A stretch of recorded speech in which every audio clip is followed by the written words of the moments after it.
పేదవాడి పక్షాన నిలబడతాం, ప్రజా గొంతుకై నినదిస్తాం. వాయిస్ ఆఫ్ వాయిస్లెస్, తెలుగువారి మనస్సాక్షి సాక్షి టీవీ. సాక్షి టీవీ ప్రసారాల కోసం మీ స్థానిక కేబుల్ ఆపరేటర్ను వెంటనే సంప్రదించండి. మహిళల కోసం ప్రత్యేకంగా స్కూళ్లు, కాలేజీలు ఉన్నాయి. వారి కోసం ప్రత్యేక బస్సు సర్వీసులు కూడా నడుపుతున్నారు. కాగా వీరి కోసం కేరళ రాజధాని తిరువనంతపురంలో ఏకంగా ఆలయమే ఉంది. అదే అట్టుకల్ భగవతి ఆలయం. భద్రకాళి దేవికి అంకితమిచ్చిన ఈ టెంపుల్లోని దేవేరిని అట్టుకల్ అమ్మగా పిలుస్తారు. ఈమె ఎంతటి రక్షకురాలో అంతటి విధ్వంసకురాలిగా భక్తులు భావిస్తారు. అత్యంత మహిమాన్వితమైన ఈ క్షేత్రంలో స్త్రీలకు మాత్రమే ప్రవేశం. అందుకే ఈ ఆలయాన్ని మహిళల శబరిమలగా పిలుస్తారు. ఏటా 10 రోజుల పాటు నిర్వహించే అట్టుకల్ పొంగల ఉత్సవంలో ఆడవాళ్లు మాత్రమే పూజాధికాలు నిర్వహిస్తారు.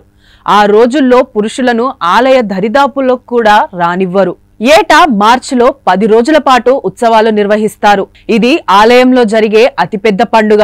దీన్ని అట్టుకల్ పొంగల అని పిలుస్తారు. ఈ వేడుకకు వివిధ ప్రాంతాల నుంచి లక్షలాది మంది స్త్రీలు వస్తుంటారు.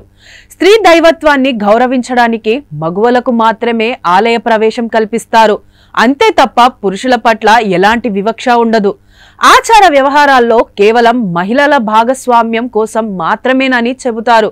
పేద, ధనిక, వివాహిత, వితంతువులు అనే తేడా లేకుండా మహిళలందరూ బియ్యం, బెల్లం, కొబ్బరి ఉపయోగించి తీపి పొంగలిని కట్టెల పొయ్యిపై కుండల్లో వండి భగవతికి నైవేద్యం సమర్పిస్తారు. మహిళా శక్తిని ప్రదర్శించడానికి వనితలు దీన్ని వేదికగా మలుచుకుంటారు. ఒక మహిళ తనకు జరిగిన అన్యాయానికి ప్రతీకారం తీర్చుకోవడం కోసం చేసిన పోరాటానికి ప్రతీక ఈ వేడుక అని పురాణ గాథ.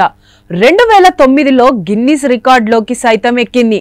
ఒకే రోజు 25 లక్షల మందికి పైగా మహిళలు పాల్గొన్న మతపరమైన సమావేశంగా గిన్నిస్ బుక్ గుర్తించడం విశేషం. ఈ వేడుకకు కేరళ ఆర్టీసీ, భారతీయ రైల్వే ప్రత్యేక రవాణా సదుపాయాలు కల్పిస్తాయి. తిరువనంతపురం విమానాశ్రయం నుంచి ఆలయం 6 కిలోమీటర్ల దూరంలో ఉంది. రైల్లో వస్తే తిరువనంతపురం సెంట్రల్ రైల్వే స్టేషన్లో దిగాలి. అక్కడి నుంచి 2 కిలోమీటర్లే. ఆర్టీసీ బస్సు, ప్రైవేటు వాహనాల్లో గుడికి చేరుకోవచ్చు. ఆటోలు కూడా అందుబాటులో ఉంటాయి.